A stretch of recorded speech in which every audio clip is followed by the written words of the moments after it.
Have you ever been cruising down the highway and suddenly ended up behind a brand new truck that quite literally costs more than many people's homes? The kind of overbuilt machine with chrome on every surface, leather seats priced like a month of rent, and a monthly payment that could bring a mortgage broker to tears. The truly striking part is this: in many cases, the person behind the wheel likely earns less than you do. So what is actually happening here? How are ordinary households managing car payments that seem to break the basic rules of arithmetic? My name is Cash Ethan, and an unreasonable amount of my time is spent thinking about money and the strange ways people choose to use it. If you have ever wondered how your neighbor can complain about grocery prices with a straight face while parking a $70,000 pickup in their driveway, this breakdown is for you. Before getting into the mechanics of how people make the numbers work, it helps to understand the scale of the problem we are dealing with. The typical new car payment in America has pushed into territory that just a decade ago would have sounded absurd. Many borrowers now send more to the bank each month for a vehicle than others pay for housing. Yet every month, millions of people sign documents committing themselves to cars and trucks that cost more than the median household brings in over an entire year. The wild part is that most of these buyers are not hiding trust funds or crypto fortunes. They are teachers, nurses, mechanics, retail staff, office workers, people with perfectly normal paychecks who have convinced themselves these deals are somehow manageable. In reality, they are operating inside a system carefully engineered to make impossible payments appear reasonable. And understanding how that system works is not just an academic exercise. It is a form of self-defense against decisions that can quietly sabotage your finances for the next 7 to 10 years. Start with the simplest question: how much money are we actually talking about? When people first hear the averages, they assume there must be a mistake. The typical new car payment has climbed above $700 per month, not for an exotic sports car, but for a standard new vehicle driven by an ordinary person. It gets worse when you look at trucks and SUVs, now the default choice for many buyers. Payments above $900 a month are common, and it is no longer unusual to see numbers north of $1,200. That is $1,200 every month for 6, 7, or even 8 years. Over the life of the loan, the total easily exceeds $80,000, and that is before insurance, maintenance, and fuel ever enter the picture. At this point, a lot of people reach for the comforting story. Maybe incomes have simply risen enough to support this new reality. Unfortunately, that story falls apart quickly. Yes, median household income has increased, but nowhere near the pace required to justify these payments under any kind of traditional financial logic. So how are people doing it? The answer lies in a mix of longer loan terms, clever marketing, and psychological pressure that has quietly reshaped how Americans think about car buying. And none of it is especially good news for the buyer. The first lever is loan duration. There was a time when a car loan meant 3 years, maybe 4 if you stretched. Those days are gone. Today, 6, 7, and 8-year loans are routine, and some lenders even flirt with 10-year terms that sound like the setup to a financial horror story. The pitch is simple: spread a $60,000 truck over more years, and the monthly payment drops to something that feels affordable. Suddenly, a truck that would have demanded $2,500 a month over 4 years looks reasonable at $900 over 8. Buyers fixate on the monthly figure because that is what the entire sales process trains them to watch. What rarely gets discussed in that office is the cost of stretching out the term. That $900 payment over 8 years adds up to more than $86,000 versus roughly $72,000 on a 4-year schedule. An extra $14,000 for the illusion of comfort. Worse, those payments continue long after the vehicle has lost most of its value. Cars depreciate aggressively, especially in the early years. By year 5 or 6 of an 8-year loan, many borrowers owe far more than the vehicle is worth. At that point, they are not just upside down, they are trapped by negative equity, unable to sell or trade without writing a painful check to make the numbers balance. And extended terms are only one part of the machinery. The second is the seductive world of 0% financing and promotional rates. Walk into almost any dealership and you are greeted by bold promises of 0% APR for qualified buyers. On the surface, it sounds like free money. Who would not want that deal on a shiny new truck? The reality is much less generous. The cost of that free financing is already baked into the price of the vehicle. In practice, you are choosing between paying full sticker price with a low advertised rate or accepting a discount while paying a normal market interest rate. But you are not getting both. On top of that, the coveted 0% 0% offers usually require excellent credit and come with shorter terms. The small group of people who actually qualify are often the same people who could afford to pay cash or buy something far cheaper without stress. Everyone else gets routed into extended loans with interest rates that can be surprisingly high, especially if their credit is anything less than pristine. Then there is the trade-in game, which has become central to keeping this whole ecosystem running. Here's how it usually plays out. Someone buys a vehicle on a 6 or 7 year loan. 3 or 4 years in, they are bored with it or want the newest model, but they still owe more than the car is worth. Rather than writing a check to close the gap, they roll that negative equity into a brand new loan on a more expensive vehicle. Now they are effectively financing the old car and the new one at the same time, wrapped into a single larger payment. The result is a kind of financial hamster wheel. Loan balances balloon even as payments flow out every month. Buyers keep moving, but their net position keeps slipping backward. From the dealer's point of view, this is the perfect customer, someone locked into a cycle of dependency. Once a person is deep in negative equity, they are far easier to steer into yet another financed upgrade than to help out of debt entirely. Walking away would require thousands of dollars in cash just to escape the current loan, so they stay in the system instead. Perhaps the most disturbing development, though, is cultural rather than mathematical. The normalization of extreme car payments. People who would be horrified at the idea of spending $200 a month on clothes or coffee somehow rationalize the same amount for a vehicle. If a friend admitted to dropping that much on lattes, there would be an intervention. When it is a truck payment, the response is often a shrug and a comment about needing something reliable. This shift did not happen by accident. It is the product of decades of marketing that repositioned vehicles from simple tools into identity statements. Your truck is no longer just a way to get from point A to point B. It is a public declaration of who you are: successful, dependable, hardworking. The implied flip side is uncomfortable. If your vehicle is modest, what does that say about you? Automakers and advertisers have become experts at pressing these psychological buttons. They are not really selling transportation, they are selling aspiration and status.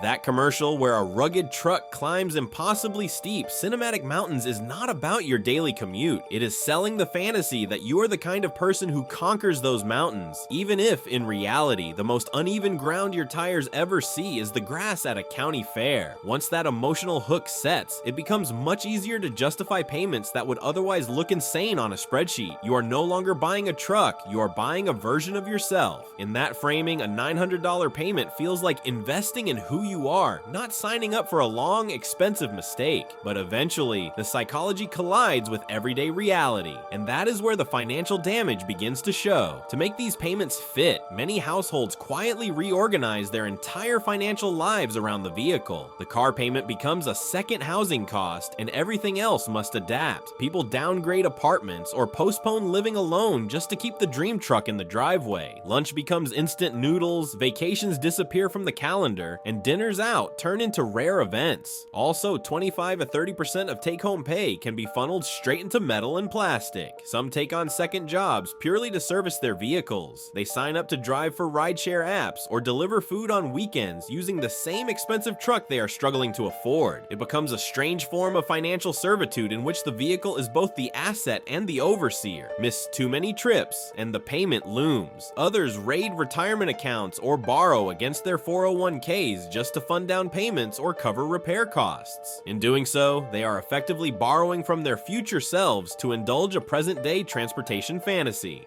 Because most people underestimate the long-term impact of those withdrawals, they do not see the full price. Potentially hundreds of thousands of dollars in lost future wealth traded away for a depreciating asset that will be worth very little in a decade. On top of that comes the now common credit card shuffle. Maintenance, repairs, insurance, and fuel get pushed onto high-interest plastic to free up cash for the core car payment. It works in the narrow sense that the vehicle stays in the driveway, but it is financially equivalent to using a blowtorch to light a cigarette. Dramatic, technically functional, and ultimately destructive. An especially worrying pattern is the use of personal loans and home equity to patch over auto-related holes.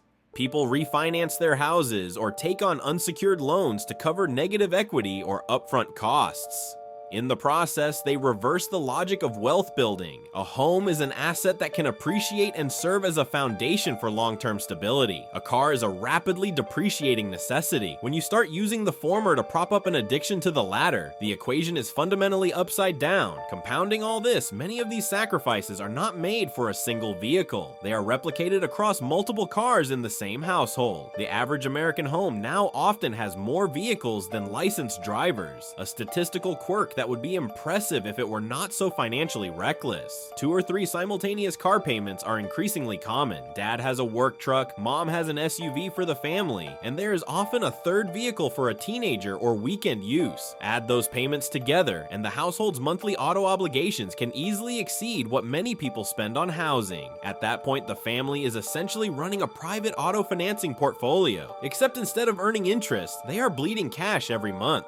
They juggle multiple depreciation timelines, insurance policies, maintenance schedules, and loan terms. It looks less like personal transportation and more like operating a small, unprofitable business whose inventory loses value every day. The psychological impact of managing all this is subtle but powerful. People become skilled at juggling due dates, minimums, and refinance offers, yet lose sight of the big picture. Paying off one loan becomes a cause for celebration, even as they sign for 2 new ones. Success is measured by keeping everything afloat, not by whether the underlying choices make sense in the first place. Insurance costs add yet another layer that many underestimate. Insuring a $60,000 truck is very different from insuring a $20,000 compact car. Once you factor in comprehensive and collision coverage, gap protection, and the higher premiums associated with more expensive vehicles, it is easy for a single policy to run beyond $200 per month. For households with multiple high-value vehicles, total monthly insurance bills can approach or even exceed $500. That is $6,000 a year spent just for the privilege of operating depreciating assets on public roads. Many buyers do not fully process this cost until they are sitting in an insurance office, already committed to the vehicle, discovering the true monthly outlay a little too late. Maintenance is the other landmine. Modern trucks and SUVs are engineering marvels loaded with technology, advanced emission systems, and premium components, and that complexity is expensive to repair. A routine brake job can easily land in the $800 to $1,200 range. Transmission work can cost $5,000 or more. Major engine issues can cross the $10,000 line. The problem is that a large share of people with aggressive car payments have no meaningful emergency fund. When something inevitably breaks, the repair cost often lands on credit cards or yet another loan.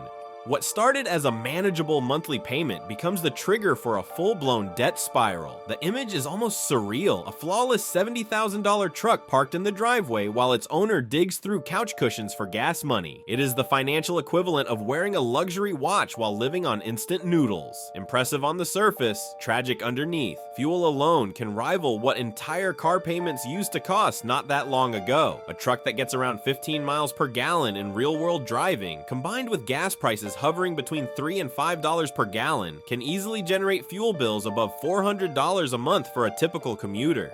Add periodic road trips or weekend adventures, and that number climbs even higher. To see the real impact, consider a concrete example. Take a $55,000 truck financed over 7 years at 6% interest. The monthly payment lands around $800, which feels manageable compared to the $100 and $200 the payment might have been on a shorter term. Over the full 7 years, the buyer sends roughly $67,000 to the lender. Add insurance at $250 a month, another $21,000, and fuel at $350 a month, adding about $29,000 more. Conservatively estimate $15,000 in maintenance and repairs over that period, and the total cost of transportation over 7 years climbs past $130,000. At the end of this marathon, the owner is left with a truck worth maybe $15,000 on a good day. In practical terms, they have paid $130,000 for the experience of driving a $15,000 asset. That is not financing transportation, that is systematically destroying wealth just with heated seats and cup holders. What makes this even harder to swallow is the opportunity cost. Redirecting that same $800 a month into a basic index fund, earning a modest 8% annually, would leave someone with over $70,000 after 7 years.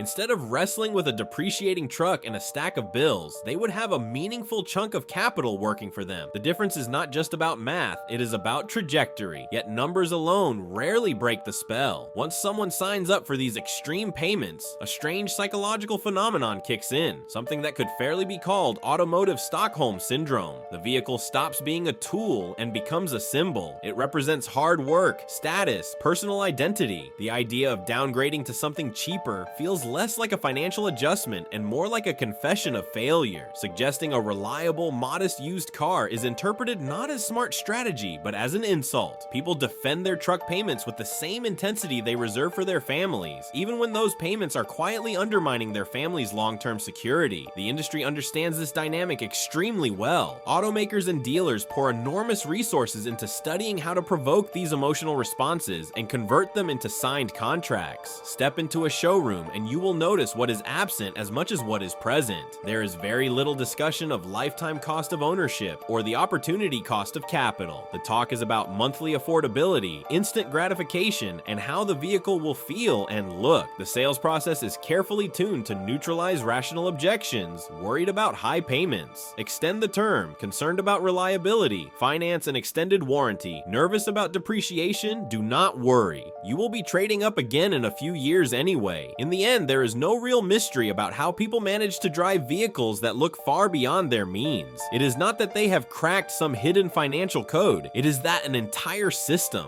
from loan structures to advertising psychology, is designed to help them push the true cost of those decisions far into the future. They are not really affording these payments in any meaningful sense. They are pushing the bill down the road and telling themselves they deserve the shine. So the next time you see someone gliding past in a truck that looks more expensive than your house, remember, there is a good chance they are eating cereal for dinner to keep it. And in that light, the sensible paid-off used car in your driveway starts to look a lot less boring and a lot more like freedom.